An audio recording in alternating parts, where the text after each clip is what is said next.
Chairman قائمہ committee مذہبی امور عامر ڈوگر نے کہا ہے کہ یہ میٹنگ ہنگامی بنیادوں پر بلائی گئی ہے کیونکہ ایک بہت بڑا اسکینڈل اور حادثہ سامنے آیا ہے۔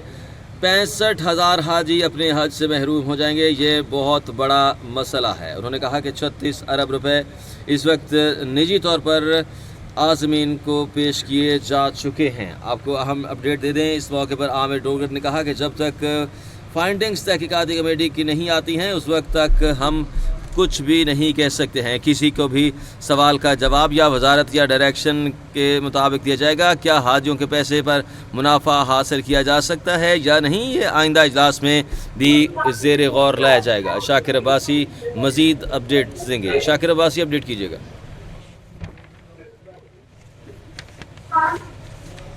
شاکر عباسی آپ مجھے سن پا رہے ہیں؟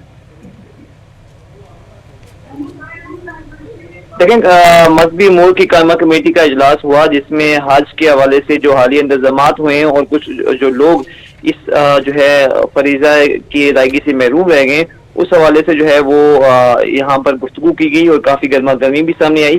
اس موقع پر جو کمیٹی کے چیئرمین ہیں عامر ڈوگر، انہوں نے کہا کہ یقینی بنانا ہوگا پرائیویٹ آپریٹر کا جمع کروایا گیا پیسہ کام میں جو ہے وہ جائے، یہ رقم رواں برس سے یا آئندہ برس کام آ سکے۔ 700 ملین ریال یا 36 ارب روپے ہماری سعودی عرب کے پاس ہیں۔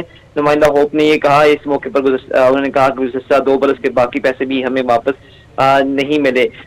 ساتھ ساتھ انہوں نے کہا کہ اب تک 1.1 ارب ریال سعودی عرب میں جمع کروائے گئے، اب ان کا پیسہ بہت پیسہ سعودی عرب میں ہے، مگر یہ رقم وقت پر آتی ہے تو فائدہ ہوتا۔ جو ڈیجیٹل والٹ میں آیا وہ تو پیسہ تو واپس مل جائے گا۔ اس کے علاوہ ڈی جی نے کہا کہ جو رہائش اور دیگر مد میں گیا نجی کمپنیوں کے پاس وہ رقم پرائیویٹ ٹرانزیکشن ہے، اس رقم کے بارے میں کچھ نہیں کہہ سکتے۔ اس کے علاوہ یہاں پر ملک عامر ڈوگر جو کمیٹی کے چیئرمین، انہوں نے کہا کہ یہ میٹنگ ہنگامی بنیادوں پر بلائی گئی ہے کیونکہ ایک بہت بڑا حادثہ اور اسکینڈل سامنے آیا ہے۔ 65,000 حاجی اپنے حج سے محروم ہو جائیں، یہ بہت بڑا مسئلہ ہے۔ 26 ارب روپے اس وقت نجی طور پر خواہشمند عازمین کے پیسے جا چکے ہیں، ذمہ داران کا تعین کیا جانا چاہیے۔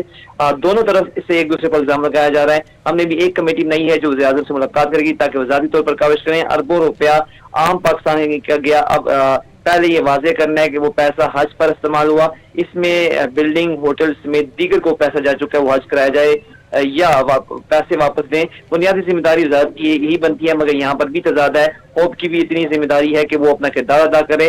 جب تک فائنڈنگز تحقیقاتی کمیٹی کی نہیں آتی اس وقت تک ہم کچھ نہیں کہہ سکتے، کسی بھی سوال کا جواب وزارت یا ڈائریکٹر جو ہے وہ دے سکیں۔ کیا حاجیوں کے پیسے پر منافع حاصل کیا جانا چاہیے یا نہیں، یہ آئندہ اجلاس میں زیر غور لائیں گے۔ جی بہت شکریہ شاکر عباسی، آپ نے تفصیلاً اپڈیٹ کیا۔